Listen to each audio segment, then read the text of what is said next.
Bonjour, bienvenue dans cette émission qui est préparée pour vous.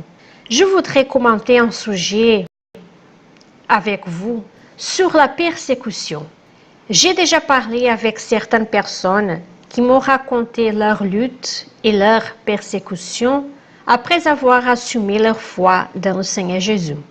Après avoir lu et étudié au sujet des persécutions qui se produisent dans le monde, en particulier dans le pays musulman, j'ai découvert que nous avons une cinquantaine de pays où le christianisme souffre encore beaucoup de persécutions et de rejet.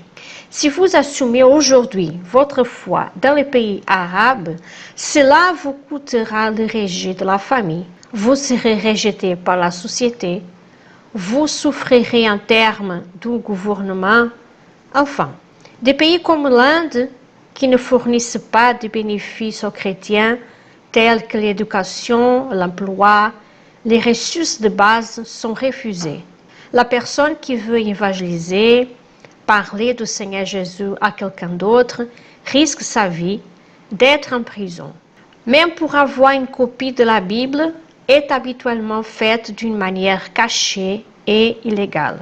Si vous cherchez sur Internet, vous verrez qu'il y a des endroits dans le monde où les chrétiens sont tués comme des animaux et personne ne le défend. Surtout dans les pays d'Afrique. Les églises sont brûlées, il y a une extrême persécution. Il y a aussi des pays où la persécution est plus cachée, mais c'est aussi cruel. Quand nous comparons ces lieux avec ceux où nous habitons, il y a beaucoup d'endroits où il y a la liberté d'expression. Et ici, au Brésil, nous pouvons dire que nous vivons un banquet spirituel. Nous avons des cultes de prière dans plusieurs horaires. Nous avons des mini-veillées. Nous manifestons publiquement notre foi comme dans les plages, les stades, les places publiques, partout où nous pouvons nous rencontrer et exprimer nos croyances. Nous avons la liberté de chercher Dieu et cela, il n'a pas de prix. Souvent, les gens ignorent cette dure réalité et beaucoup pensent qu'ils souffrent énormément et pourtant, ils ne souffrent pratiquement rien. Peut-être que dans votre maison, il y a plusieurs Bibles. Si vous arrêtez pour réfléchir, combien de réunions, prédications merveilleuses que vous avez eu l'occasion d'écouter, mais peut-être que ces messages sont perdus dans votre vie à cause d'autres messages moins importants, comme les nouvelles de l'esthétique, du culinaire, des commérages, etc. La parole de Dieu est gardée dans votre esprit de n'importe comment, jusqu'à ce que vous oubliez et vous la perdiez. Nous ne donnons pas de la valeur à ce que nous avons. Et je le répète, nous avons un banquet spirituel. Dieu nous a offert son meilleur, un banquet de la foi. Dans certains endroits, les gens ont accès à si peu de choses, mais elles s'accrochent à ce qu'elles ont.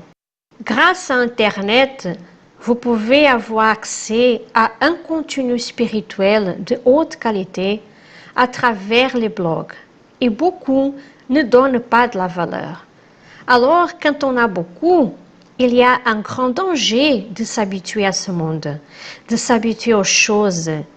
Et il n'y a pas de plus grand danger que celui de s'habituer aux choses sacrées, quand on regarde les choses de manière naturelle. Rappelez-vous quand vous êtes venu à l'église pour la première fois, la première parole que vous avez entendue y a touché votre cœur. Vous avez vu quelqu'un se manifester avec un démon et vous avez eu la crainte. Et aujourd'hui, vous voyez tout cela comme quelque chose de banal, sans valeur. Il n'est plus intéressant d'aller à l'église.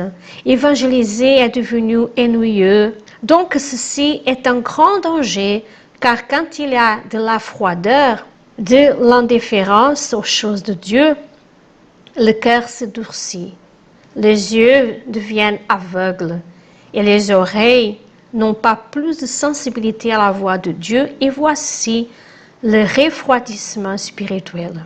Donc, si vous vous plaignez parce que vous traversez une persécution, vous ne savez pas que celle-ci vous préserve dans la foi. Elle vous protège dans la foi. Car lorsque nous sommes affligés, nous nous attachons plus à Dieu. Il est bon de traverser par des afflictions et elles nous font du bien. Quand les choses sont très faciles, quand il n'est pas nécessaire de faire un effort pour rien, vous avez tellement de choses qu'il arrive à un point que celles-ci ne sont plus intéressantes pour vous. C'est la même chose quand vous offrez la meilleure nourriture à ceux qui n'ont pas faim. Nous voyons cela. Des gens qui n'ont pas faim de Dieu, n'ont pas soif de sa parole, malheureusement. Alors valorisons ce que nous avons. Valorisons l'Église que nous avons. Apprécions notre pasteur qui monte sur l'autel et donne sa vie pour nous donner une parole de vie. Appréciez votre amie ouvrière qui est là avec vous, qui vous sourit tous les jours, celle qui a le même objectif que le vôtre. Appréciez ce que vous avez reçu de Dieu. Il y a beaucoup de gens qui vivent en perdant le meilleur de Dieu, ne parvenant pas à profiter de ce qu'il leur a donné.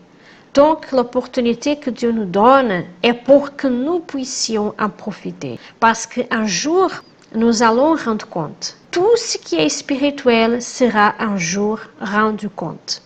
Alors, valorisez l'opportunité de servir Dieu, l'opportunité d'évangéliser, de prendre soin des âmes. Valorisez cette opportunité parce que vous êtes la bouche de Dieu ici sur terre. Avez-vous l'occasion de lire la Bible? Vas-y, cherchez Dieu. C'est un privilège. Laissez de côté tout ce qui vous n'édifie pas. Faites attention à votre vie spirituelle et profitez des opportunités.